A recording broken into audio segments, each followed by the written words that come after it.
Bonjour à tous, c'est Lilian. On se retrouve pour une vidéo qui servira d'introduction à une série de vidéos. Salut à tous, et oui c'est pas Lilian, fuck les fans de Lilian. Aujourd'hui on va parler des SNK. Je vois beaucoup trop de Kikucha brager sur Mappa depuis le premier trailer et surtout depuis l'épisode 6. Je vois beaucoup de gens affirmer que la saison finale est gâchée par Mappa. Dans cette vidéo je vais essayer d'expliquer pourquoi l'adaptation de la saison finale de SNK par Mappa est une réussite. Je vous jure, la vie, j'ai envie de chialer. Arrête. Ah, mais c'était sûr en fait. C'était sûr. Je pense que vous êtes des merdes. Twitter serait la poubelle d'internet. J'ai une passion pour Pas studio. étonnant, non? Petite précision, au moment où je vous parle on a eu que 6 épisodes adaptés par Mappa. Pour moi c'est un échantillon assez large quand on connaît la suite du manga, vu qu'on sait à peu près où l'anime va s'arrêter. Donc pour remettre les Kiku CGI à leur place, on va commencer tout de suite par les réussites de cette saison. On va commencer directement par la partie visuelle. La CGI, la 3D, le sujet qui fâche, le sujet tabou. Mais non, c'est pas tabou. Dans les 3 saisons faites par 8, on avait aussi la CGI, notamment pour les arrière-plans pendant les manœuvres ou encore pour le titan colossal de Bertolt ou de Road Race. Pour cette nouvelle saison, Mappa utilise aussi beaucoup la CGI. Et ce qui change cette saison, c'est notamment que Mappa a décidé d'utiliser la CGI pour tous les titans, sauf exception pour le titan féminin par exemple. Là où dans les saisons précédentes, ils étaient en 2D. Donc ça relève d'un choix pour les limitations de temps notamment. Aux dernières infos qu'on a, c'est 8 mois.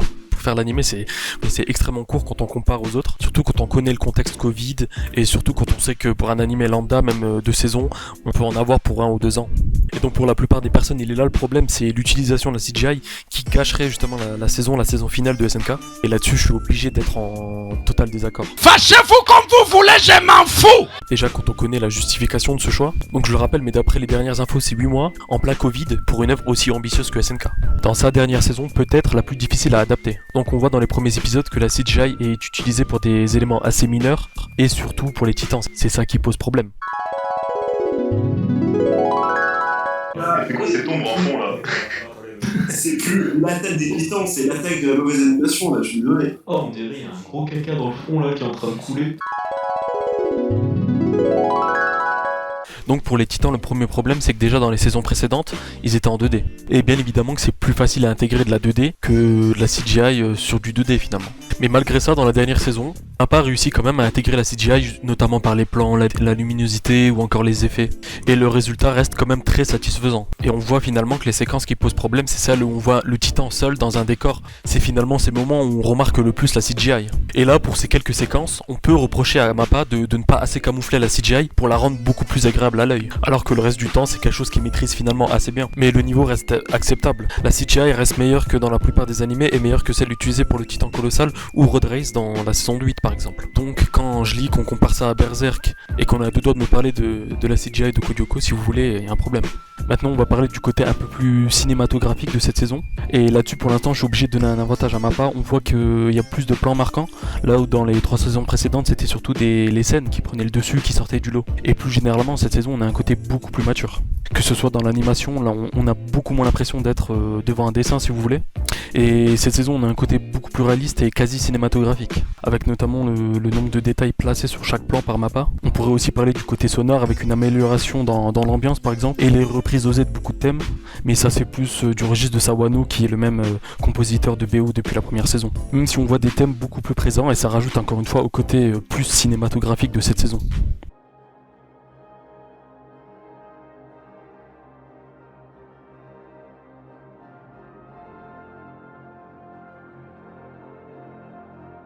On pourrait aussi parler des scènes rajoutées cette saison par Mappa Studio, qui montrent quand même que Mappa Studio s'est adapté au manga. Donc pour conclure sur les points forts, quand je vois partout que c'est l'œuvre d'Isayama qui porte cette saison sur son dos, je suis pas du tout d'accord, c'est pas le cas plus que les autres saisons. Et donc maintenant qu'on a vu les points forts, on va voir les défauts de cette saison.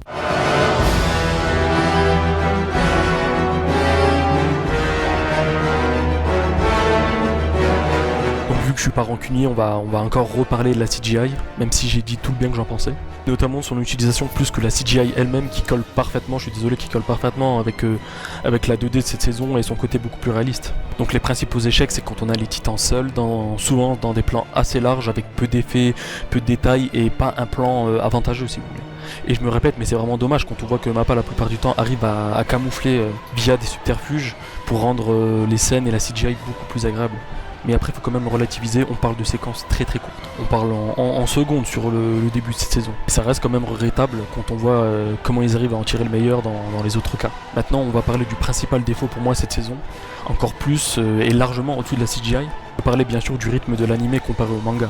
C'est en tout cas le problème majeur sur les 3 premiers épisodes, et l'apogée de ce problème c'est la scène retirée dans la fuite d'Annie et des autres dans l'épisode 3. Et d'ailleurs cet épisode c'est quasiment 3 chapitres adaptés, alors qu'en général on tourne autour d'une moyenne à 1,5, un peu plus de 1,5 pour les 3 premières saisons. Mais on voit que depuis l'épisode 4, Mappa a repris un rythme beaucoup plus lent, beaucoup plus doux, et c'est réservé pour les scènes beaucoup plus importantes. Donc on peut expliquer le rythme élevé des 3 premiers épisodes par le choix de vite faire revenir les personnages principaux des 3 dernières saisons, et c'est comme ça d'ailleurs qu'on peut expliquer l'apparition de Jean à la fin du premier épisode, ou encore la fin très rapide du flou autour du personnage d'Eren, là où dans le manga il y a beaucoup plus de doutes.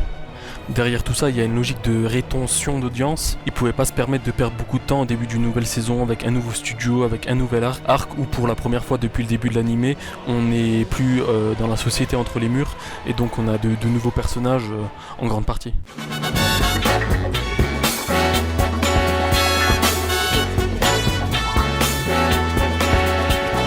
Donc voilà, j'ai listé les principaux échecs et réussites, et j'ai fait tout ça avant l'épisode 7 qui risque d'être très important. Mais c'est un risque que je prends, et peut-être que je viendrai corriger ça à la fin de la saison si je vois que mon diagnostic, mon analyse est totalement fausse. Mais je suis quand même assez confiant, il y a un très bon échantillon, Mappa a montré beaucoup de choses, beaucoup de bonnes choses, peu de mauvaises choses finalement, et tous les doutes pour moi concernant cette saison se sont dissipés. Donc vous avez compris que pour moi cette saison est une totale réussite. C'est bon, c'est nul, c'est vrai, c'est cassé nul. Je fais semblant. Non, ouais, voilà. Enfin, tu te honnête avec toi. Ouais, c'est nul. Il parle dans le soir sur des bouts de bois, c'est bon, j'en ai marre, c'est bon. Et si ça continue comme ça, ce qui risque d'arriver, il y a rarement des énormes gaps entre le début d'une saison et la fin d'une saison. Ben, on aura eu ce qu'on voulait, c'est-à-dire une saison 4 très bien adaptée, et surtout avec Mappa la certitude d'avoir la fin de l'anime adaptée, ce qu'on a appris juste avant le début de la saison. Donc pour répondre à la question initiale, non, Mappa n'a pas du tout gâché la saison finale de SNK.